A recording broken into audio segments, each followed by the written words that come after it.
This video is sponsored by Vessi.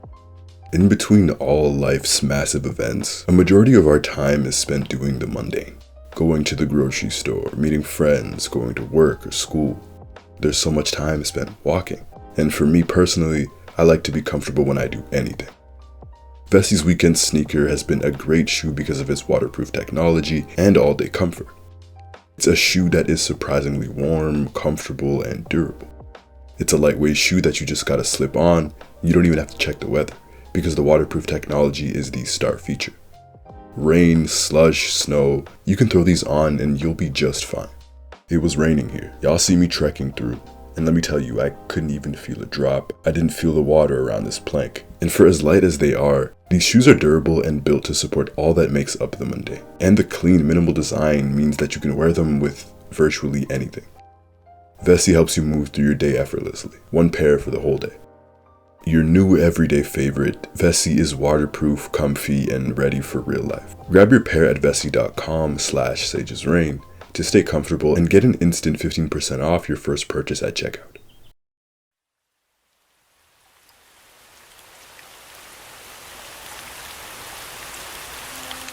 The third episode of Adolescence focuses on Jaime's understanding of the world around him and the factors that led the 13-year-old to commit femicide. This episode to me is by far Adolescence's strongest because it delves into the psyche and socialization of not only Jaime but of many boys worldwide.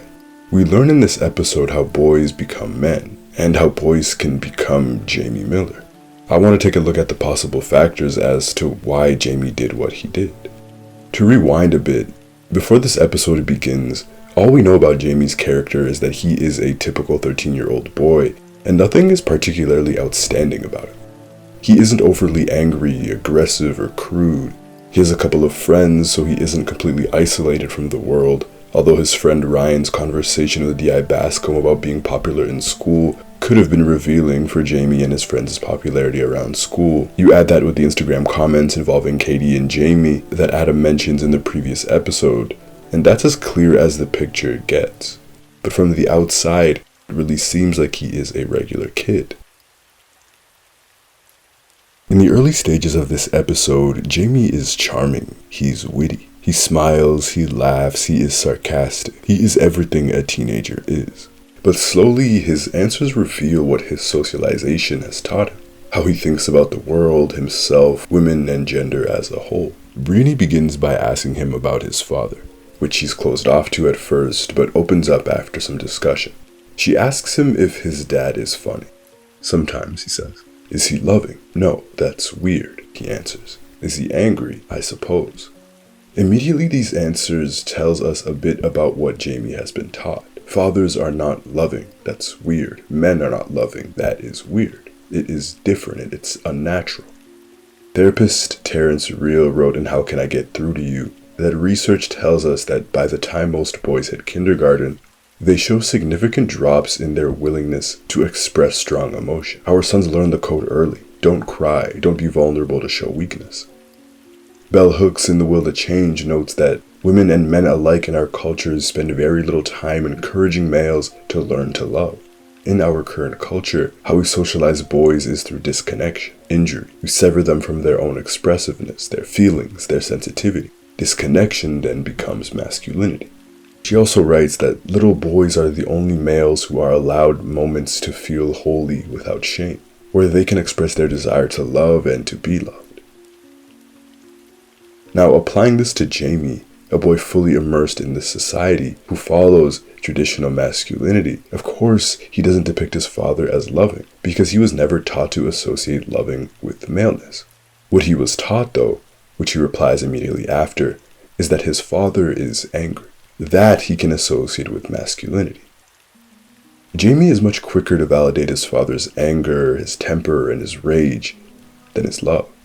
Hooks writes that there is only one emotion that patriarchy values when expressed by men. That emotion is anger. Real men get mad, and no matter how violent or violating, it's deemed natural, a positive expression of patriarchal masculinity. Jaime employs this learned behavior, these very words, later on in the episode twice, as he explodes in anger when things don't go his way. Anger is the only emotion Jaime knows how to convey. Jaime then goes a bit further into detail about his relationship with his father, a relationship that is clearly of great meaning and disappointment to Jaime. The kid mentions how his father is a big sports guy, and he introduced his son to football, and Jaime acutely remembers how his father reacted upon seeing his son fail at the sport. He remembers that his father would just look away. His father was ashamed of him. Hooks elaborates that many teenage boys are angry because the fantasy emotional connection between father and son, the love that they imagine will be there, is never realized. In its place, there is just a space of empty longing. That father wound will never be healed, and boys will continue to hold on to the longing. Being able to mourn the loss of an emotional connection with his father would be a healthy way to cope with disappointment, but boys have no space to mourn. And the way Jaime says this, he is clearly wounded and hurt by his father's shame. Before he can get those words out, he breathes heavily, he's angry, he's bitter, and in the end, I think embarrassed. When he needed his father's approval and validation, he instead was met with his father's silence. And Jaime likely never told his father how that made him feel. That feeling that you're not good enough, that you are a disappointment. If there is no outlet to release those emotions, there is a buildup. His father hadn't created an environment where he felt like he could be vulnerable enough to share those emotions. Instead, Jaime learned that to be a man, he needs to sever the notion of ever even having those feelings. Shutting down emotionally is the best defense. The longing for connection must be denied. But it's not only Jaime's father, who frankly hasn't been the worst father to Jaime. He is emotionally distant, sure, but Jaime's father does care for him. He did care for him. He was not a perfect father by any stretch of the imagination, but he did care for him. But boys also learn how to be men through the mass media. Boys learn how to be men from the most visible males in their communities, particularly their peers. Boys' friends are the arbitrators of what is masculine and what is feminine. So resilience among boys in a community depends upon changing macho attitudes among male peer groups and broadening their concept of what a real man is and does. Hooks notes that researchers found that boys agreed to be manly means to dominate women. To go back to the episode, Jaime then begins to get worked up about being stuck in the training center. He begs the psychologist for any information on the trial, for any way out. He gets so worked up that he stands up and he stands over the psychologist. When she firmly asks him to sit down repeatedly, he refuses and he angrily smacks the hot chocolate she'd brought him in response. And he continues, "You do not tell me when to sit down." In this interaction, it becomes evident how necessary it was for Jaime to be placed alongside a female psychologist. Because one of the core questions we have to ask is, how does Jaime view women, given that this is gender-based violence? And I think this interaction tells you a lot of what you need to know. Considering the power dynamic, Jaime should feel inferior in this scenario. The psychologist is older, in a position of greater power than Jaime. He is the one being interviewed. He is the one in this training center. But Jaime cannot imagine a world where a woman can tell him what to do. He says it. "You do not tell me when to sit down! Look at me now!" He tries to control her in that situation. He gives her commands. It's unfathomable for Jaime. It's not only in what he says, it's the fact that he stands over her. He slams the table, he waves his finger at her. The repeated use of the word "you" while pointing at her. Women do not tell Jaime what to do. Women do not control what he does in his life. And when the male security guard intervenes, all of a sudden this macho, big man persona that Jaime has taken on evaporates. He apologizes to the guard and not to Brienne. Jaime does not view women, even those older than him, bigger than him, more powerful than him, as equals. Hooks notes that the rage males feel from their father shaming them is usually transferred to female authority figures. With females especially, the wounded boy inside the man can rage with no fear of reprisals, because he has been taught that men dominate, men control, men are in power. They have an inherent power over women. But Jaime has nowhere to exercise this. Brienne asking Jaime to sit down, to him, is a threat to his masculinity, a threat to his power. And in this case, it is a chance for him to exercise his inherent dominance he has over women. They go on to talk about how Jaime views women. When asked how his father treats women, he says, "Dad's actually nice to Mom." as if this was a surprise for him. When the prospect of his father having friends who are women, Jaime gives a look as if he can't fathom men and women being friends. His mates are his mates, he answers.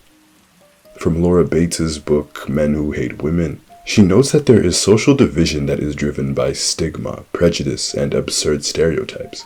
And one of these is the sexism that shames and sexualizes mixed-sex childhood friendships, and leads to near total gender segregation by the early teens. It would encourage more men to see women as their equals, as one of their mates, rather than subhuman.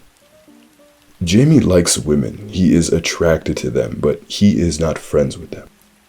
For Jaime, like many men, women are not living, breathing people. They are objects to be used and conquered, to affirm his masculinity, to affirm his selfhood. Jaime has no real interest in what women like or dislike. He has no interest in befriending women. But when asked if he wants a girlfriend, he says yes. Jaime is at the age where teens are beginning to get intimate with each other, even sexually active. And because he hasn't, I think he feels insecure. We start to get a fuller picture here. Jaime, at 13 years old, had mentioned that he doesn't believe that he's good at anything. His father was ashamed of him when he played sports, and while their relationship seems decent enough, it appears as though Jaime has internalized this shame and applied it to his everyday life. He doesn't dominate physically, in sports, he isn't a leader, he doesn't find himself uniquely clever. Where can Jaime prove that he is a man then? Now there is one area left for Jaime to validate his masculinity, and that is women. Sex. Hooks notes that sex is where many men act out because it is the only social arena where the patriarchal promise of dominion can be realized. Little boys learn in life that sexuality is the ultimate proving ground, where their patriarchal masculinity will be tested. It is not a realm for pleasure, but instead a sexual encounter's goal is to have sex in order to confirm one's manhood. The more intense the pain, the fear, unworthiness, and feeling unlovable becomes, the more obsessive becomes the need to have a sexual interaction. It becomes less about connecting to someone else, but temporarily releasing pain. Breeny brings up Jaime's Instagram account, where he's liked and posted photos of models in lingerie and other revealing outfits. This is the second time we see this. Jaime likes women's bodies, he is attracted to them, but again, he could never befriend them. He's not been socialized in that way, but he has been socialized to believe that it is imperative to, quote, get laid to prove his maleness. As Steve Bearmen writes on why men are so obsessed with sex. Quote, long before men even know what getting laid means, they are bombarded with sexual images through television, advertising, and pornography. These images are very compelling, somehow conveying to them that the great mystery of life can be experienced through sex. Some of these books and articles, while still incredibly accurate and relevant, were written before the true social media age, and as we are in it, for these kids, the sexual imagery is even worse now. It's even more accessible. It's even more harmful. On Instagram, on TikTok, on YouTube, they have algorithms that determine your race, gender, and age, and boys and men are more likely to get sexually suggestive videos in their search results, or in their For You pages or feeds. Red-pilled, incel, Manosphere content is much more likely to get pushed towards boys and young men. 2 surveys conducted by Women's Aid UK found that among young people aged 7 to 25 years old, boys are more likely than girls to be exposed to gendered, hateful content on social media. And at 12, 13 years old, your most vulnerable years, everyone is always on it, and this repeated imagery alters your brain and your perspectives. Breeny then asks Jaime about the appropriate level of sexual contact and intimacy for his age, and how he feels about that. Unprompted, he mentions how 2 girls have already shown him their bodies and touched him intimately. Jaime then says that this was a lie, that none of this happened. But he did view pictures of a few of his female classmates naked. Jaime was quick to say that it felt good seeing those pictures. But when asked about how the girls would feel if Jaime saw their topless photos, he doesn't give a direct response. In fact, through that line of questioning, Jaime berates Fidget, the boy who initially received the photos, saying that he should have gotten more. But he never once shows any ounce of care or regret or anything towards the girls whose privacies had been violated. Jaime only cared about seeing more naked pictures of more of his classmates. There's a chilling moment here when this female psychologist has to try and find a way to get into the mind of this 13-year-old who has built up this vile sentiment towards women. When she hears him talk about Katie and about how her pictures were passed around Snapchat, how at 13 years old, Katie wasn't his type because she was, quote, flat, which brings up a conversation about body image, beauty standards, and societal pressure. Once again, at 13 years old, the one-shot series decides to remove the focus on Jaime saying all of these things, but instead focusing on Brianny's face. And there is this disgust here that she doesn't really ever show until now.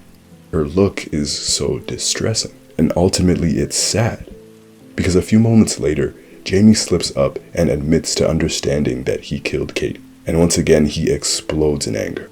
Before the security guard enters, Jaime was again about to go on a similar angry tirade. The pointing of the finger, the flipping of the chair, the way he aggressively approaches the psychologist, the way he hovers over her, and he says, "What the fuck was that? Signal him away like a fucking queen, yeah?" The disdain Jaime has for women, it's so palpable. In his heart, he truly believes that he has this inherent power over this woman in front of him. And he proves it when he pretends to raise his hand at her, eliciting the flinch from the psychologist, to which Jaime smirks. Again, they are not equals. When she accidentally calls Instagram Facebook, Jaime quickly takes a condescending tone. He believes they are not even equals intellectually. The whole time, Jaime stares at her dead in the eyes, trying to intimidate her perhaps out of this line of questioning, trying to sway her off this path. Emojis, oh, how embarrassing is that?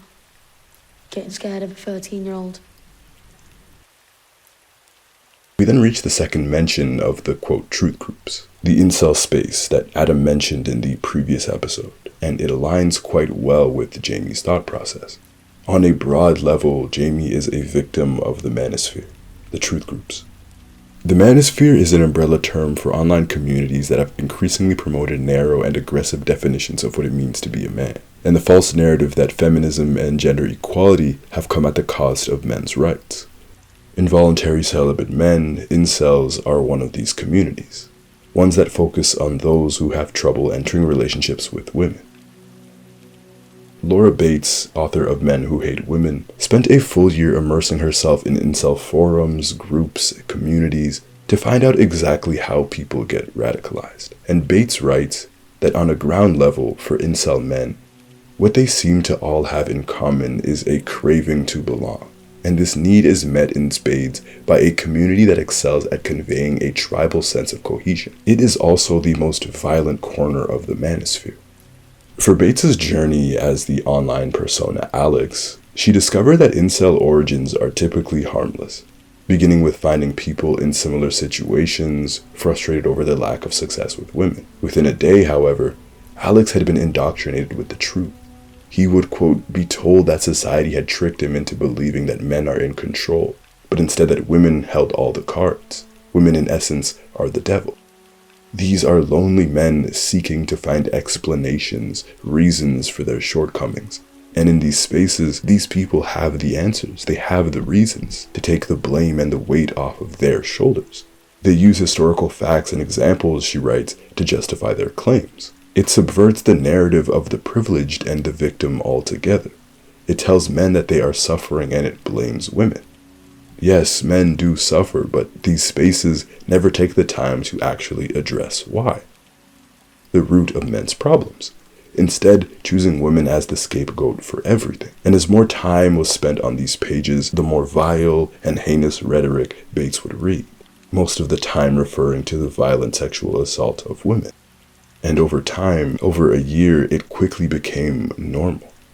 Bates, or Alex, became desensitized to this violent, women-hating space. The most common point that incels mentioned is that they are owed sex.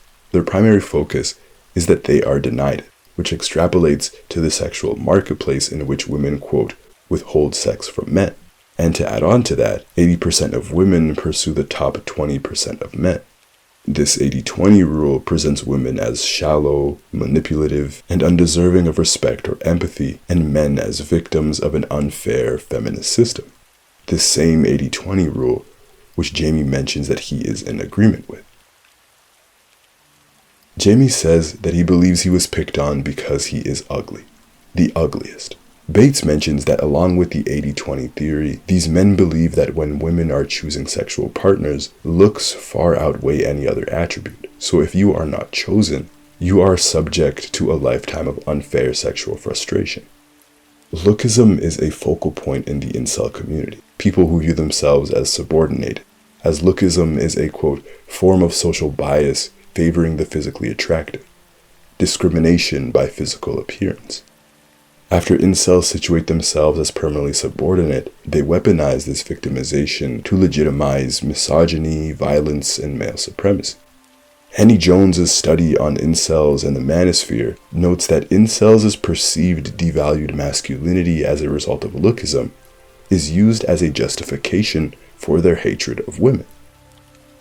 At 13 years old, Jaime feels like he is undesirable in all facets of his life. He does not feel secure in his masculinity. Under the quote-unquote rules of being a man, he has failed. He doesn't dominate anything. He feels like a failure of a man, deprived of his right to power as a man. So Jaime takes his rage to his computer. He takes it online. He finds online spaces, forums, communities, where boys and men just like him are also frustrated. And just like Bates' study as Alex, the hours and days and months Jaime spends on forums, subreddits, websites, the more radical and dangerous rhetoric he begins to learn. He says that he doesn't believe in the other things that these truth group mentions, but subconsciously he begins to liken these evil, greedy women to the women he knows in his everyday life. Hooks makes a note of this by saying that much of the adult male terrorism of and competition with little boys and young males is conducted through mass media, directed at young male consumers. They create images that make killing alluring, and the sexual exploitation of females the seductive reward. While feminism may ignore boys and young males, capitalist patriarchal men do not. Jaime has a right to feel however he does when it comes to himself, but the problem is that these groups provoke extreme reactions. This idea that women are greedy, controlling, and shallow contributes to the dehumanization of women, reducing women to machines with no capacity for emotion. To quote New America's section on the Manosphere, core to male sexual entitlement is a dehumanizing view of women as objects to serve men. This instrumentality has been identified as the defining feature of objectification. Objectified people are reduced to things, to possessions to be owned, to means, to goals. Sexual objectification, specifically, reduces women to their appearance, body, or individual parts. This leads to a perception of women as interchangeable with others possessing the same physical characteristic. This, quote, sanitizes violence against the target, pulling the plug of an inanimate object. In fact, sometimes denying the other group the ability to feel any emotion may motivate excusing one's own collective abuses against them. Jaime grows up in the realm of patriarchal masculinity, where he is taught that he has an inherent power over women, all women. He is smarter, stronger, better than them. And this explains his behavior towards Brienne whenever he gets angry, the one emotion he has been allowed to feel. Moreover, everything associated with femininity, with women, he is taught to despise and to move away from. As he grows up, he and his friends then create and must perform to adhere to the rules of being a man, which pertain to the complete severance of his emotions, which then creates a buildup inside of him as he continuously fails in proving his manhood. And as he grows into his teens and is exposed to sexual imagery, pornography, his view of women continues to deteriorate. Now, not only seeing women as beneath him, he now views them as sexual objects who are entitled, greedy, and shallow, as he has continually failed to attract women. Jaime, having all of this in his mind, tried to prey on the vulnerable Katie after her pictures were being passed around.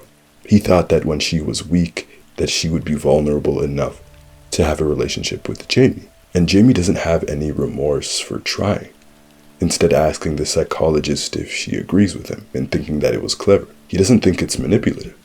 Because these Manosphere communities often work in tandem to properly exploit men's worst fears and vulnerabilities, pickup artists are a subcommunity that teaches men how to manipulate women, including many psychological tactics to try and seduce women into sleeping with them.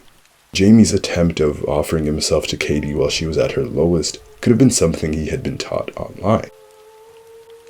So now in the realm of sex and intimacy, he has no success. Where can Jaime exercise his ability to be a man?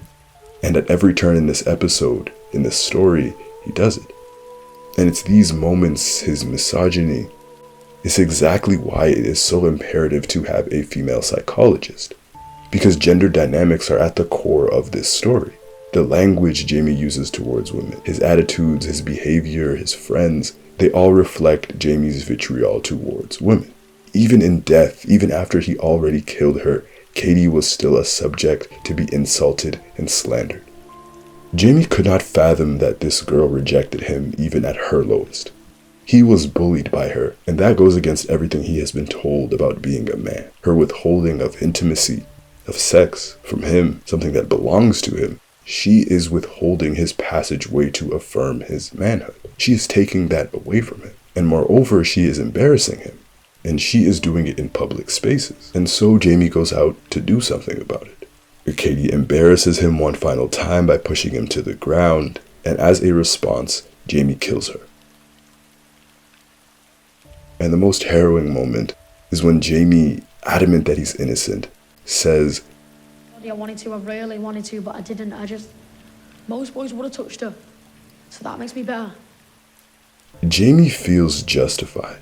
He feels that he is in the right, that he could have done so much worse to the girl, because he truly believed that Katie deserved it. Instead, he only killed her. Breenie's face tells it all. She is mortified, and she can't hide it anymore. This is what being a woman is like in society. Jaime can look at Breenie and say these things about Katie because Jaime does not view her as someone with emotions and thoughts and feelings.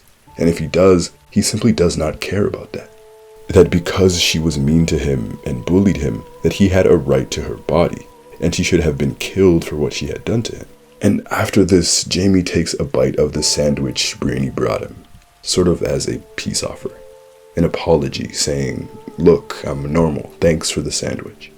The psychologist then informs Jaime that this is their final session, and Jaime for the final time reacts and is escorted out, screaming that he didn't do it, begging for his father to know that he is alright. Breenie then has a guttural reaction to the session. She gets all choked up, she struggles to breathe, and she begins to cry. When she goes to pick up the sandwich that Jaime ate, she is so disgusted and revolted she can't even touch the sandwich. These are the boys who will become men. I wanted to title this video "The Boys Who Become Monsters," but that deprives them of their humanity, their choices, and their autonomy as human beings. It others themselves from men, but we are men all the same. Laura Bates noted that in her time throughout the incel communities, that while members of these groups can be incredibly dangerous, there are more who are lonely, mischaracterized, and disadvantaged. These are incredibly vulnerable men. Exposure to the violent rhetoric slowly desensitizes and draws in other members. Bates noted that many posts she came across were a cry for help. There may be a large cohort of these men and boys in desperate need of support. It is paradoxical, therefore, that the group at one end of the spectrum is responsible for the most acute harm done to the group at the end of the other. Those most powerfully reinforcing rigid and patriarchal gender stereotypes are suffocating the ones who most need to escape them. Bell Hooks wrote that teenagers are the most unloved group in the nation. Boys are emotionally abandoned by society and their parents, but no one cares. They take their rage to the computer, they sit in front of it all day, they take it to the mall. No one cares as long as it's contained. There is no emotional outlet for the grief of the disappointed teenage boy. Trapped by a world that tells them boys shouldn't express feelings, teenage boys have nowhere to go where grief is accepted. Jaime throughout this episode is desperate to be seen. to be desired, to be loved, which the arena of masculinity has promised him. They've told him to suppress and sever his emotions because being a man means to endure. And at the end of these sacrifices, you will be rewarded with power and approval from the arbitrators of masculinity. Validation that you are indeed a man. Deeper than that he is worthy of being loved, liked even. But he doesn't feel that. Jaime begs Brienne at the end of their session for her view on him. Do you like me? These issues begin in the homes, but they spread like wildfire in the classroom, Bates suggests. She also writes that the topic of masculinity is under-discussed. Quote, people don't know how to talk to each other about the male experience. It's hard to problematize it without it feeling like an attack, which means that people shut down really quickly. It's in our language, it's in our imagery, it's in our apps, our phones, but we still need to have the conversations that open young boys and men's minds to other ideas, other options.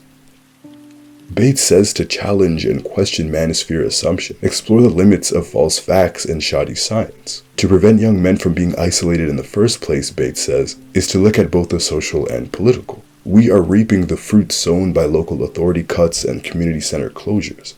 The gradual systemic disappearance of real-life places for boys to hang out and socialize. So they turn to online hangouts instead. We need to provide meaningful, fulfilling offline spaces they can make their own, but we also need to address the social divisions driven by stigma, prejudice, and absurd stereotypes. The low-level racism that allows white boys to grow up already thinking boys who don't look like them are different, threatening, invaders. The sexism that shames and sexualizes mixed-sex childhood friendships, and leads to near-total gender segregation by the early teens. As simple as it sounds, if young men knew other people from different communities, if they had meaningful friendships with girls their age, they wouldn't be so easy to trick into believing monstrous distortions about what those other groups represent. There is a reason Jaime is flabbergasted by even the suggestion that his father could have female friends. Because he's been taught that everything that has to do with women is negative. It is not merely that boys and men are taught to disavow these human qualities, they are actively taught to despise them. Hooks writes that men need to move away from patriarchal masculinity, not even to try and change it because it inherently follows the dominator model, where someone always holds power over another. Instead, to move to a partnership model that assumes that men are born with the inherent will to connect, that men have inherent value. We do not have to do anything to gain validation as men. We do not have to perform. We can simply exist and embrace our human desire to love and to be loved, to connect, to feel. All the things that Jaime never had, but it isn't Jaime who suffers the most. It's Katie and it's her family. She is the real victim here. Sure, she bullied Jaime, but now she doesn't have a lifetime to reflect on her choices and her actions. She doesn't get to be better. She doesn't get to do better. Jaime took that from her. She's dead because of a boy who became a bitter, angry, women-hating man.